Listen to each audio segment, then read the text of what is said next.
MK-Ultra was the name of a CIA mind control program which was uncovered in 1975. There was continued pressure put upon anybody within the agency in connection with trying to explain or understand brainwashing. For over 2 decades, they conducted illegal experiments on unwitting human subjects, primarily from the US and Canada. It involved behavior modification under the influence of LSD and other hallucinogenics. They would be given some medication, an agent that would not harm the person permanently, but would incapacitate them temporarily. The CIA hoped to identify and develop drugs and procedures that could be used in interrogation situations. The experiments would often be in conjunction with torture techniques to break down the mind. Torture included electroshock, sensory deprivation, verbal and sexual abuse, which left many victims permanently traumatized and mentally disabled. I'll live through it, I'll live through it, I'll live through it. John Lennon wasn't just a Beatle. He was a powerful counterculture hero. His anti-war songs, Give Peace a Chance and Happy Christmas, questioned the legitimacy of the Vietnam War and challenged the Nixon re-election campaign of 1972.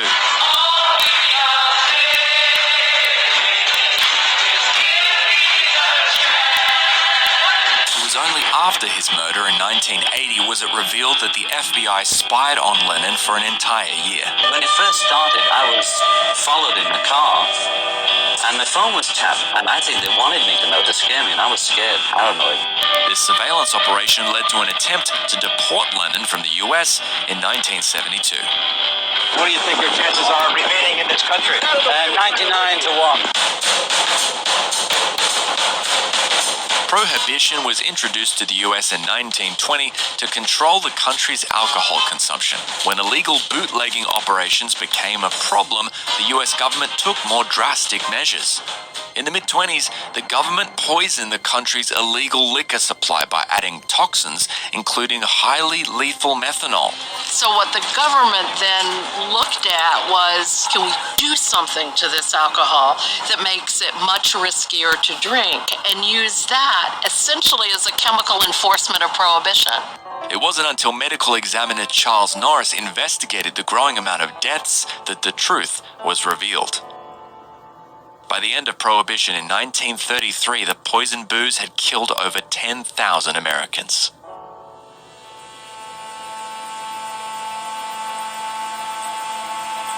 In the 1950s and 60s in Canada, there was a campaign to eliminate homosexuality from the civil service. What Jimmy didn't know was that Ralph was sick, a sickness of the mind. You see, Ralph was a homosexual.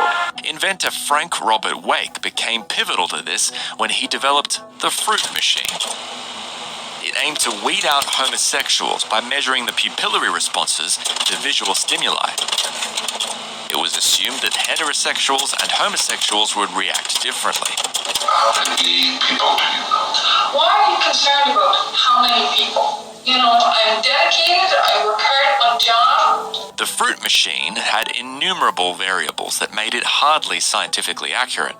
Despite this, more than 400 people were expelled using this experiment, and 9,000 more were kept on a file of suspects. I was an excellent soldier. I became homeless. I couldn't come back to Ontario. And then I found out the only way that my family will accept me is if I marry my old girlfriend. And we had a family. I was okay, but I'm gay. You see that, ladies and gentlemen?